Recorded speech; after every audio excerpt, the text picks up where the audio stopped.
What's happening, everybody? On today's show, some of our conversation with LSU quarterback Jayden Daniels as expectations raise once again for the LSU Tigers. We'll talk 2023 expectations for LSU with Caroline Fenton. Can Brian Kelly make the playoffs in year two of his time in the SEC? Locked On SEC starts right now. You are Locked On SEC, your daily podcast on the Southeastern Conference. Part of the Locked On Podcast Network, your team every day.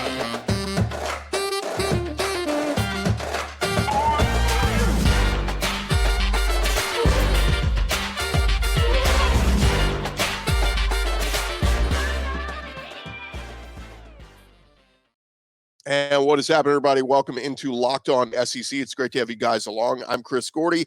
Thanks for making Locked On SEC your first listen every day. We're free and available wherever you get your podcasts and on YouTube, part of the Locked On Podcast Network, covering your team every day. All right, as we jump into it, we're going to let you hear a little bit from Jayden Daniels. We were able to catch up with him at the Manning Passing Academy just a week ago. But first off, want to take a look at LSU and expectations as we head into this season. Of course, Brian Kelly in year one at the helm for LSU went 10-4 last year, 9-4 in the regular season, 6-2 in the conference. Of course, beat Nick Saban and Alabama head to head in year one. It took an overtime win at home in Death Valley, but a marquee win on the schedule for Brian Kelly in year one. But outside of that, there were a few disappointments. Obviously, the season opener, where they missed the extra point against Florida State. You lose that one in heartbreaking fashion. You had the blowout loss to Hendon Hooker and Josh Heupel's Tennessee Vols in October of last year to drop from 2-0 to 2-1 in the SEC, and that one was really a humbling one. But they come back to win by double digits on the road in the Swamp. Never an easy place to play, even when Florida is going through a transition phase. They beat Mississippi State big. That was big with Mike Leach offense that had given LSU some fits in the past. And you beat Ole Miss big with a big second half rally, and that was a big win. Ole Miss was ranked 7th at the time for when LSU beat them. But of course, how the season kind of ended, the regular season, the losing in College Station to A&M in the fashion that they did, giving up 38 points to the Aggies.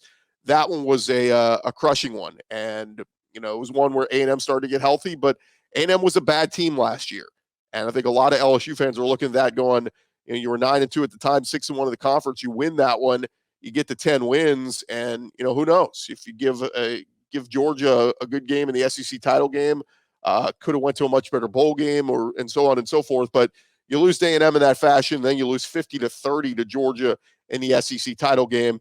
There's some work to do. There's some work to do on this offense, and Matt House is going to try to retool and get everything going here. Obviously, they win the Citrus Bowl against Purdue in dominating fashion, where we saw a little bit of Jayden Daniels and Garrett Nussmeier, but nonetheless, it was a 10-4 season year one for Brian Kelly, and he's going to look to build off of that as we head into year two. And as we get going here, wanted to let you hear a little bit from our conversation with Jayden Daniels, LSU quarterback, just a week ago. Granted, it was in a setting where a lot of people were talking, and so we got some questions in for Jayden Daniels. Some others did as well.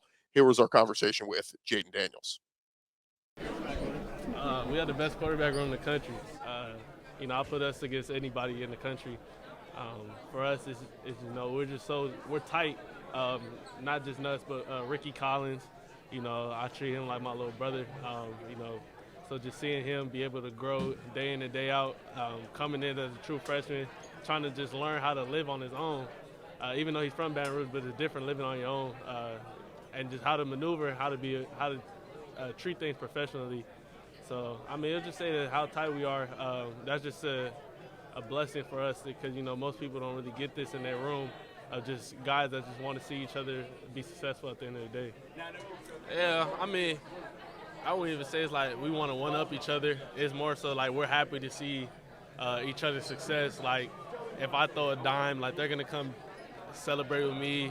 Nuts throws a dime, they're going to celebrate with him, Ricky, so on and so forth. So, we have a lot of fun with each other. It's no animosity or anything. We know that everybody about this team, everybody knows their role. So guys are just going out there and really just trying to see each other succeed at the end of the day, and we're having fun playing football. Okay, what was the biggest surprise for you, I guess, coming to the SEC last year? Was there anything that kind of you weren't expecting?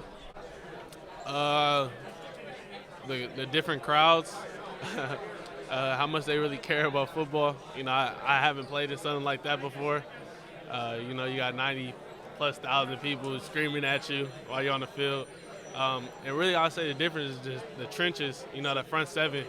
You know, the guys have created, I don't know what they're created out of, but they're big, strong, fast, can run me down. So, I mean, at the end of the day, I got to be on my game.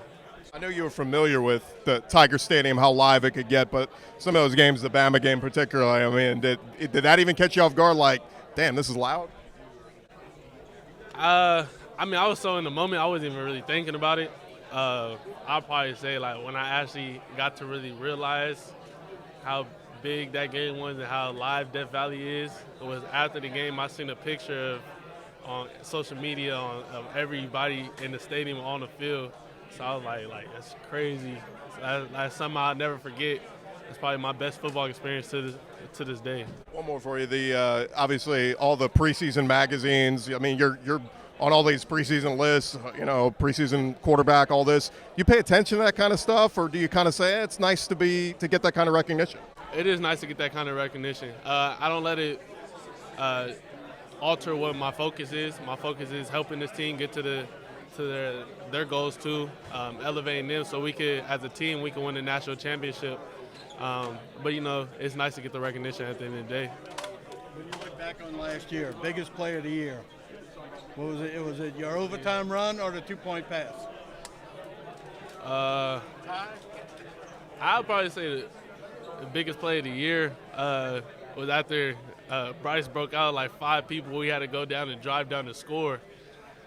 That was huge because, you know, if we don't do that, they win the game.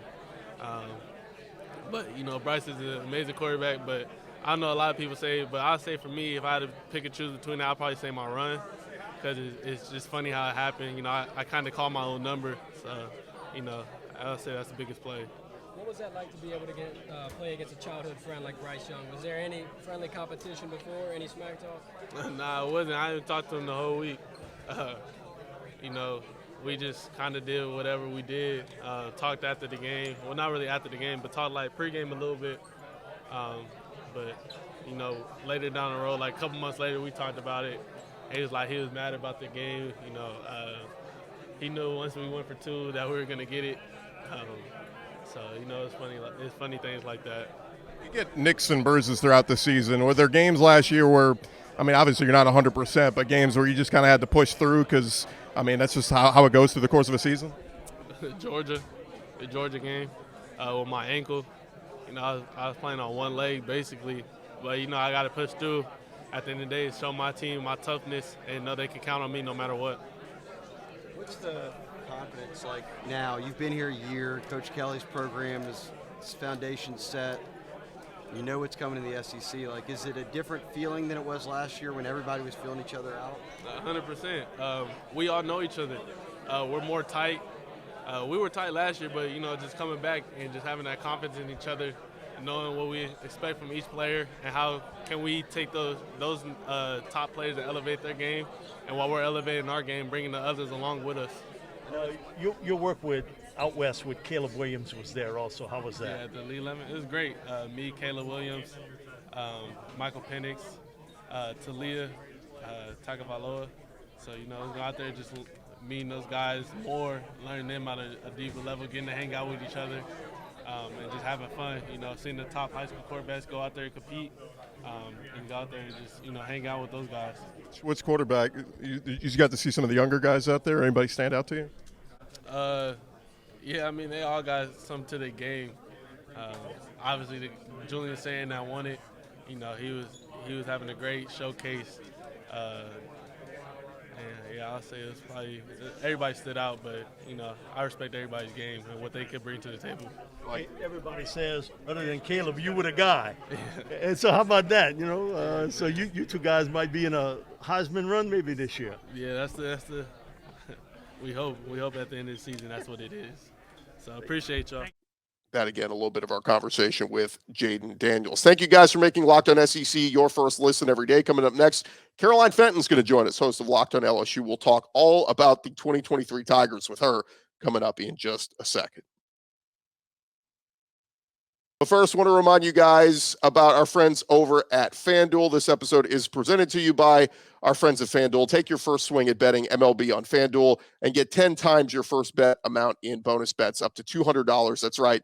Bet just $20 and you will land $200 in bonus bets, win or lose. That's $200 you can spend betting everything from the money line to the over-under to who you think is going to hit the first home run, all on an app that's safe, secure, and super easy to use. Plus, when you win, you can get paid instantly. There's no better place to bet on MLB than FanDuel, America's #1 sports book. So sign up today. Visit FanDuel.com/lockedon to get up to $200 in bonus bets. It's FanDuel.com/lockedon. FanDuel, the official partner of Major League Baseball. All right, rolling along here on Locked On SEC. Thank you guys for making us your first listen every day. Shout out to our everydayers for checking us out. We're doing this thing. We're going across the conference and doing a little season preview on all the different teams in the SEC. And now we make a stop in Baton Rouge, talking all things LSU. And to do that, we catch up with Caroline Fenton of Locked On LSU. Caroline, welcome in. How are you? I'm great. Thanks for having me. Always love the opportunity to talk Tiger football. And look, for those watching on video, we did our Ole Miss show. I wore an Ole Miss shirt. I'm wearing an LSU shirt today. So we're equal opportunity here, moving it around. Let's jump right into it, Caroline. What are the fan expectations, in your opinion, heading into year 2 of the Brian Kelly era there in Baton Rouge? I love this question because it makes me very reminiscent or nostalgic, rather, about the conversation that we were having about that just 1 year ago. Like this time last year, we were talking about, is LSU going to have a winning season? Like, is Brian Kelly going to be successful at LSU? And then now fast forward just one season, 1 year, 1 calendar year. And now we're talking about, can LSU win a national title this year? Like, is LSU going to beat Alabama, win the West, and win the SEC championship this year? So it is wild how much things have changed in just 1 year. But the expectations this year, I think that you can kind of fall into 2 different categories. You can look at it and say, look what Brian Kelly did in year 1, beating Alabama, 10-win season, a trip to Atlanta, competing for the SEC championship. What can he do in year 2 with so much continuity, with so many returners going into this season? Now that the foundation has been set, the foundation has been laid, and it's coming from Brian Kelly, from the horse's mouth. What can he do in year 2? And I think that a lot of people are looking at it, like building upon what he did this past season, talking about, potential college football playoff bid.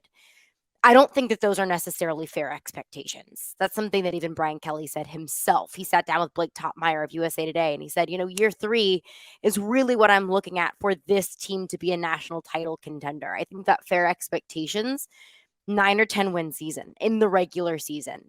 And if you told me today that LSU is going to win 10 games this year, I'll sign up for it. I think those are fair expectations, but there absolutely are conversations about, are they national title contenders? And I think just after week 1 against Florida State, we'll have a better vision of if LSU truly can be national title contenders this season. Yeah, it's so interesting. I mean, I think we look back at recent years at the quarterback play that it takes to win a national championship. And of course, Joe Burrow kind of set that bar in 2019, but we saw Mac Jones at Alabama in 2020. And then we saw the elevation of his game in Stetson Bennett these last 2 years at Georgia. And granted, Georgia had elite defenses and superstars everywhere. Don't get me wrong, but you really have to have a special quarterback. And when I look at what LSU has, we know Jayden Daniels was very good. This is a guy who's played a lot of games at Arizona State, been a starter for many years. But there's a reason Garrett Nussmeier is still hanging around there. In your mind, how does this thing play out? I mean, we saw in the SEC championship and then the bowl game, they got Garrett Nussmeier in there, and he looked great. Is the plan to play them both? I mean, how do you see this playing out this year? So after the Citrus Bowl, LSU played Purdue, beat Purdue in the Citrus Bowl. The very first thing, not very first thing, but one of the first things out of Brian Kelly's mouth was, there is no quarterback competition. Jayden Daniels will be our starter next season. When he said that, I think myself and really the rest of the LSU football fandom said, wait, what? Like, what? Whoa, like, no way. Jayden Daniels is the starter. I don't want to say there's no quarterback competition at all, because I always think that there's an element of a quarterback competition, especially at this time of year, especially in camp. But Jayden Daniels firmly is the starter. But I do think that they want to give Garrett Nussmeier very valuable reps.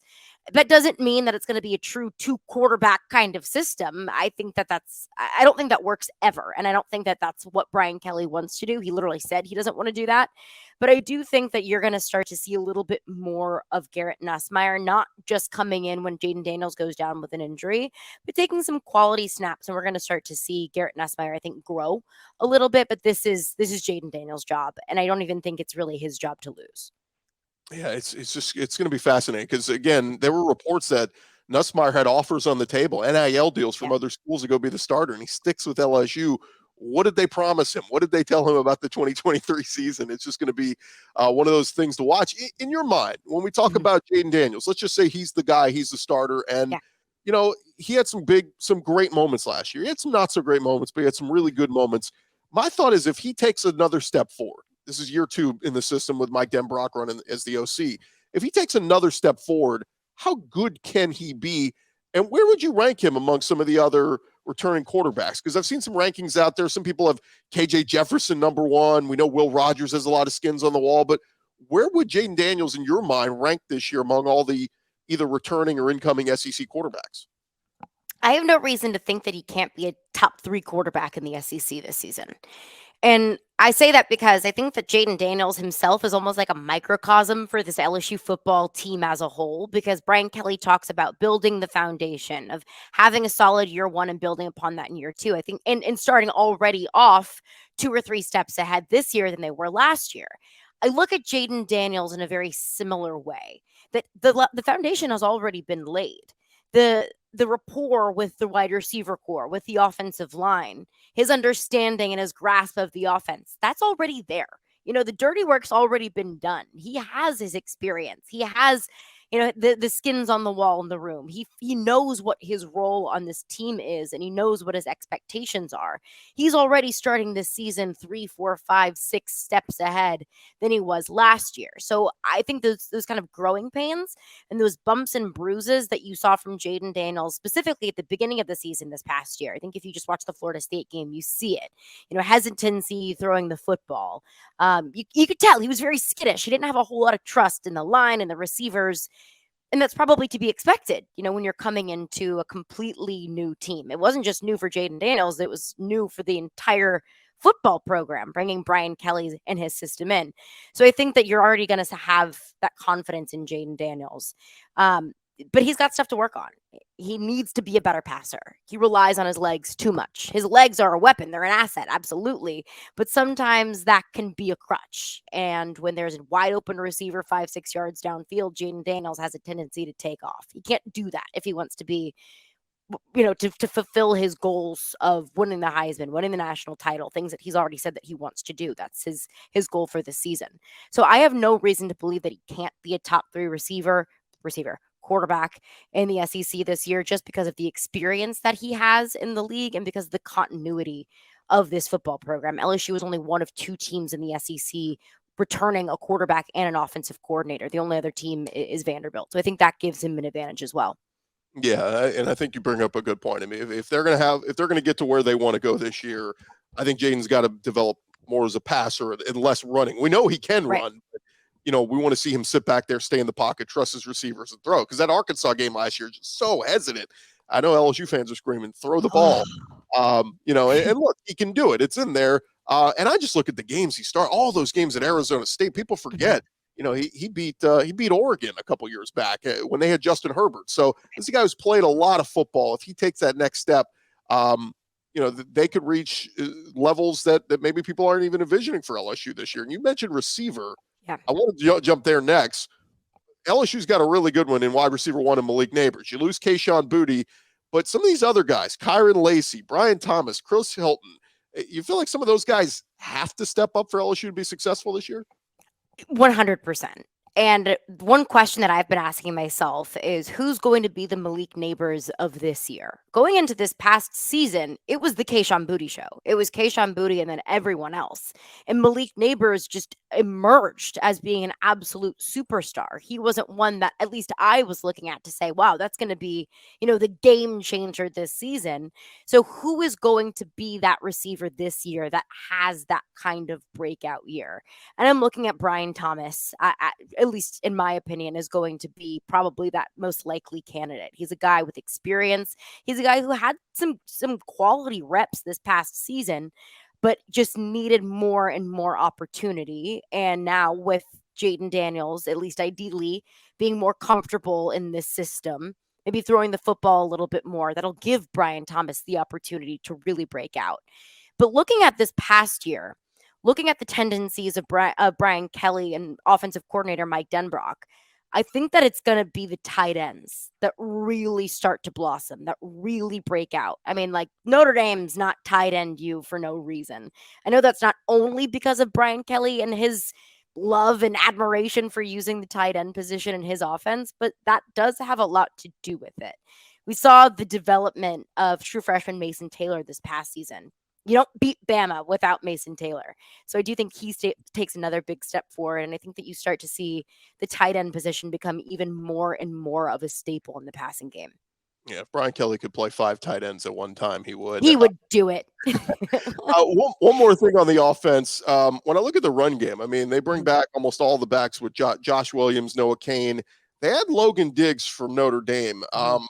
In my mind, like, is it fair to say the run game should be better this year? And when you consider they're going to be more solidified on the offensive line, those bookend freshman tackles a year ago are now bookend sophomore tackles, and they were both very good in Emory Jones and Will Campbell. So, I mean, do they need to run the football more this year in your mind? I think that they do need to run the football more just because I don't think that in this league, in the SEC, I don't think you can be successful without a run game. As important as the passing game is, and as much as the passing game has developed in the SEC over the last 5 to 10 years, I don't think that you can be successful without a solid run game. Last year was kind of a running back by committee. And I'll be interested to see, is that the route they choose to go with this season as well? Is there going to be that one standout go-to guy in the run game, or are you going to have, your guys like Noah Cain, who's a little bit more versatile, who can also catch the ball out of the backfield as well as run it, or are you going to have that one just bruising guy? I would tend to think that it's more of a running back by committee. And you mentioned Logan Diggs. I think that Logan Diggs is an underrated addition to this team. Transfer from Notre Dame. He's from Louisiana, so it just made too much sense for him not to come to LSU, a kid from Louisiana who's coached by Brian Kelly in the beginning of his career. I think that he is going to be a solid addition into this run game. I think they just need to be more responsible. LSU had a tendency to not take care of the football when they were running the football this past season. So I think that that's something they need to work on as well, is just take care of the football. You can't fumble the football. Take care of the football, be more responsible and mindful in the run game. Yeah, Logan Diggs from Archbishop Rummel in New Orleans. And as we know, the 3 best Rummel Raiders of all time: number 1, Jamar Chase, LSU wide receiver. Heard of him. Number 2, Logan Diggs, and number 3, Chris Gordy. So the 3 best Rummel alums. A trifecta. I've been telling people those 3. Got to keep your eye on those 3 LSU legends. All right, coming up in just a second, we will touch on LSU's defense, and we'll run through the schedule with Caroline Fenton. That's coming your way in just a sec.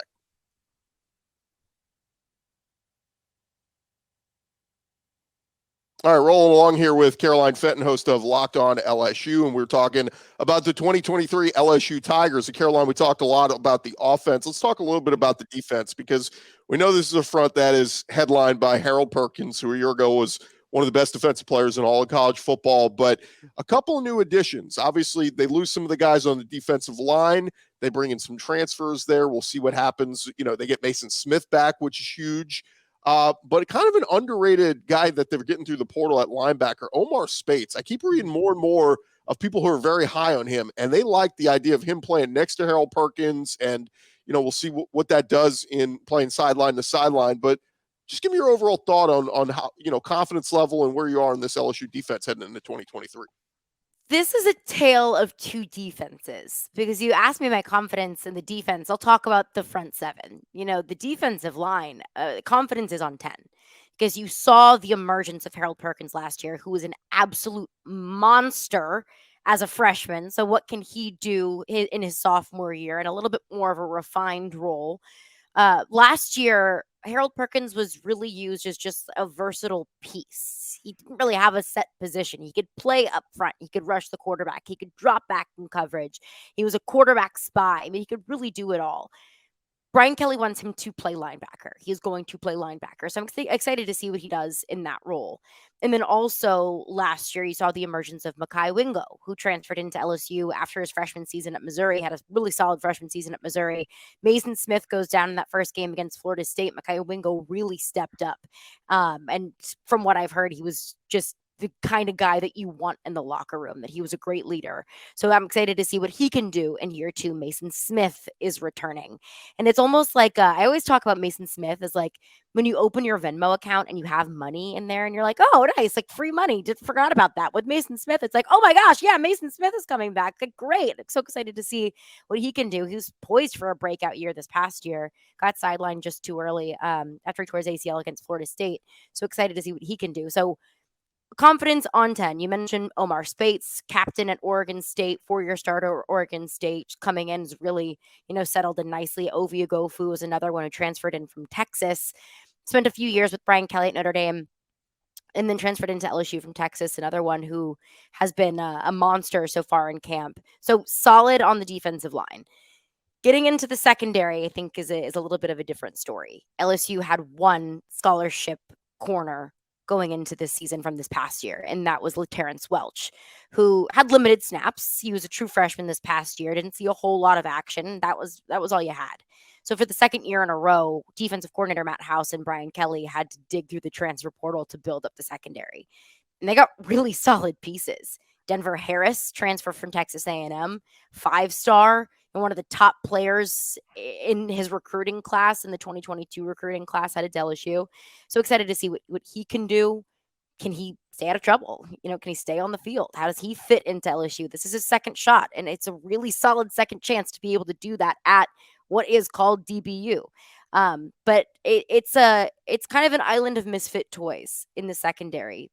Transfers from all over. So that's something that I'm not necessarily concerned about, but something that I'm questioning. Can Matt House turn this secondary around for the second year in a row? What does the secondary look like with so many transfer pieces and with so many young up and coming players? Yeah, and I think you bring up a good point. I mean, safety, you feel good with Major Burns and Greg Brooks back there, but those corner spots, Cy Alexander from Southeastern, Deuce Chestnut from Syracuse, good players, but if you're LSU, should you really be digging up corners from Southeastern and Syracuse? Like, you should be grooming your own guys. So right, with the reputation of this program, it's out of character to not have those defensive backs just lined up on the depth chart. Yeah, no doubt. Well, let's dive into it, Carolina, as we start to look at LSU's schedule. Obviously, right out of the gates, the game against Florida State in Orlando. We know LSU fans are hoping to win that game after losing the heartbreaker last year in New Orleans. But on the flip side, God, Florida State is loaded. I mean, they bring back Jordan Travis at quarterback, all the new pieces they added through the transfer portal. So that one to me is still very much a 50-50 game. Where are you on the Florida State game? Man, it keeps me up at night, Gordy. I'm not going to lie. I have a love-hate relationship with LSU's tendency to schedule really good games week one. LSU does this every year, and I love it because I get a good peek behind the curtain of what this team is really going to be, a better idea when you play Florida State versus, East-West Technical Community College week one, playing a cupcake, cough, cough, Nick Saban in Alabama. But it's also the other side of it is you might have a loss on your schedule after 1 week, and that kind of sets the momentum and sets the tone for the rest of the season. The way I feel about the Florida State game is if you lose that game, and it depends on how you lose it. If it's the same kind of heartbreaker that you had last year where it comes down to a blocked extra point, it's going to suck and it's going to hurt. But you can look at yourselves and say, well, that's a really solid Florida State team. Jordan Travis has a whole lot of Heisman buzz. We talk about continuity for this LSU team, a whole lot of returners. Well, Florida State has more. Florida State is a really solid team. So if LSU loses that game, but it's a close game and they play well, I'm going to feel really good about this team. I've said if we're going to talk about the national championship, if we're going to talk about the college football playoff, I think that the college football playoff hopes are still alive for LSU, even if they do drop that first game against Florida State. But I do like LSU's chances. I really do. I think with all of the momentum that this team had coming from the end of this past season, with so many returners, with so much just more, I don't know the word, just more clarity about what this team is. It makes me feel a whole lot better going into this game against Florida State, even though it is an absolute wagon of a team. Yeah. Well, we'll go 51-49 here. We'll say they win that game against Florida State just for All right. argument's sake. Then they get Grambling week 2. That should be a win. At Mississippi State is an interesting one because we already know it's an 11 a.m. Central game on ESPN. So it's going to be, is LSU sleepwalking or do they come out aggressive and ready to go? And granted, we don't know what Mississippi State's going to look like in year one of Zach Arnett now coaching and Mike Leach gone. But I look at that. That one is one that LSU, I feel like, has to win. You don't lose in Starkville if you're LSU. You come home against Arkansas, again, an improved Arkansas team. KJ Jefferson, Dan Enos, now the OC, but I feel like you win that one. And then 2 road trips after that, at Ole Miss and at Missouri. I think they can win at Missouri. The at Ole Miss one is a little bit scary one if I'm an LSU fan. Where are you on that one? So there are 3 games in particular that I look at every year and I say LSU doesn't lose those games. And it just so happens to be 3 games in a row, Mississippi State, Arkansas, and Ole Miss. LSU just doesn't lose those games. If you lose those games, then what you think you can be, a national title contender competing for the SEC West, a potential second trip to Atlanta in a row for Brian Kelly, you don't do that if you lose any of those 3 games. Ole Miss is a very interesting to me because last year when LSU played Ole Miss, Ole Miss went into that game undefeated. But I felt like it was almost like a false undefeated Ole Miss team because it came down to a really close game against Kentucky. Will Levis got hurt in that game, and Ole Miss ended up pulling out that game. Ole Miss had a really light schedule at the beginning of their season, so I felt like all the hype surrounding Ole Miss going into that game against LSU probably wasn't warranted, and it was a little bit of a comeback to reality for Ole Miss whenever LSU took that game in Baton Rouge this past year. I don't know what to think of Ole Miss, to be completely honest with you. The quarterback situation at Ole Miss is interesting. They've got an absolutely loaded quarterback room. I don't know what to think of Ole Miss, to be honest with you, but I look at that game and those 3 games, Mississippi State, Arkansas, and Ole Miss, they're games that are keeping me up at night. Florida State's one of them. Those 3, to be completely honest with you, are not. Yeah, and just for argument's sake here, I'm gonna put LSU put them at 3, 4, 5. I'll put them at 5-1. I'll give them a loss in at Ole Miss rather in Oxford. Okay. So I got them at 5-1 going to that Auburn game. I feel like this is the year to beat Hugh Freeze in the transition year. You're in Baton Rouge because I feel like next year that's going to be a brutal game going to Auburn in year 2 of Hugh Freeze and all that. So I feel like LSU beats Auburn this year. Then they get Army, which is a really tough team to plan for and scheme for. Right. Interesting schedule choice there. But don't know why we're playing Army. I feel like they win both of those though. So I've got them at what that's 4, 5, 6, 7, 7-1. 7-1 going into Alabama. This game still decides everything. Even with the loss to Ole Miss, you beat Alabama. You're in the driver's seat for the SEC West. So give me a thought on LSU Bama. We saw it a year ago. Alabama, obviously, they've taken a step backward. They lose Bryce Young. They lose Will Anderson. But a lot of people are still picking them. Even despite the quarterback questions, people are still picking Alabama to win the West because it's Nick Saban. But it's tough to play in Tuscaloosa. But if LSU wants to build off of last year, this is a game they can win. So I think it's interesting how Alabama loses 2 games, and now all of a sudden everyone is willing to write Alabama off like there's some frou-frou game on the schedule, and Nick Saban is some kook coaching that football team. That I think is scary to me an Alabama team that's being maybe overlooked, or an Alabama team that everyone looks at as, well, it's Alabama, but Georgia is the team to beat. That is a very scary scenario for me, because I know Nick Saban is collecting all of it as bulletin board material, and he's going to want to come back with a vengeance. There's a reason why it's really difficult to beat Alabama once. It's even more difficult to beat them in back-to-back years. But I am going to say, if you're going to beat Bama 2 years in a row, this is the year to do it.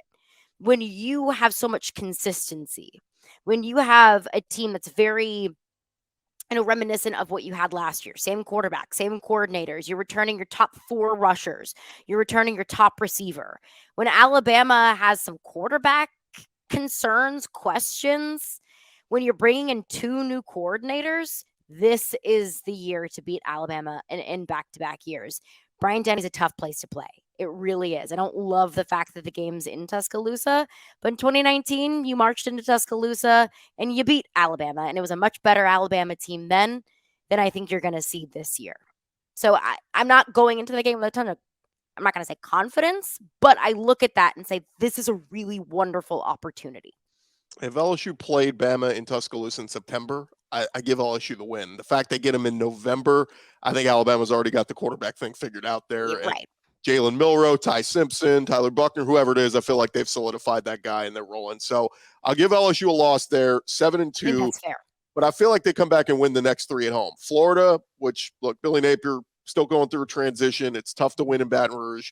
Georgia State, I think they win. And I think they get the A&M revenge factor after losing College Station last year. It's turned into a good rivalry game. So, look, I got LSU 10-2, not winning the West, but maybe sitting their prime. I don't think they get in the playoff at 10-2, but I think they're sitting their prime for next best bowl game. And I think that's a win for Brian Kelly. Even though he doesn't win the West in year 2, he finishes with a better record in year 2. I would probably agree with that. And that's what I've been trying. I've talked about with the Locked On LSU listeners is, look, success isn't linear. Not in this conference, not in the SEC West, not in the most competitive division in football. What you did in year 1 was incredibly impressive and instilled a whole lot of confidence in Brian Kelly. And I think that that's what Brian Kelly needed. That's what the fan base needed, was reassurance that Brian Kelly is the guy. Coming back in year 2, not winning the West, not competing for the SEC championship, if that is how it plays out. And I think that 10-2 is very fair, is a fair expectation, and is probably very realistic. I think that it should continue to remind people that yes, it's a results-based business, but you can start to see improvement year over year. And in 10-2 season and year 2, I'll take it. If it's a Sugar Bowl, an Orange Bowl bid, I'll take it. Absolutely. And I think that LSU fans should be and would be incredibly pleased with that. Yeah, and of course, year 3, if you go 10-2 next year, you're in the playoff because we got conference expansion or playoff expansion and all that. So, Caroline, great stuff. Always fun to catch up with you. Of course, Locked On LSU is where you can find all the Caroline stuff. In closing, give me your final thoughts here on LSU heading into as we count down the days to the 2023 season. I'm excited. I'm incredibly excited. And I think that LSU is poised in a really great position where there are a lot of programs in the SEC that are in transition, that are rebuilding, whether that be at coach, at quarterback, the program as a whole.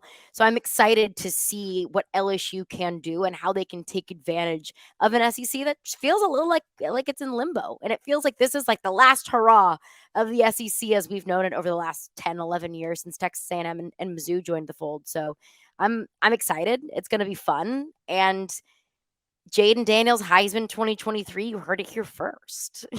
There we go. Caroline Fenton, host of Locked On LSU. Caroline, thanks for the time, and we'll talk to you next week at Media Days, all right? Looking forward to it. Appreciate it, Gordy. All right, there you go. That's Caroline Fenton of Locked On LSU. That is going to do it for this edition of Locked On SEC. Thank you guys for making us your first listen every day. And shout out to our everydayers. Continue to check in with us as we'll continue to keep going through all of the SEC teams this week, gearing you up for a look ahead at the 2023 college football season. I'm Chris Gordy. This has been Locked On SEC. Talk to you guys tomorrow.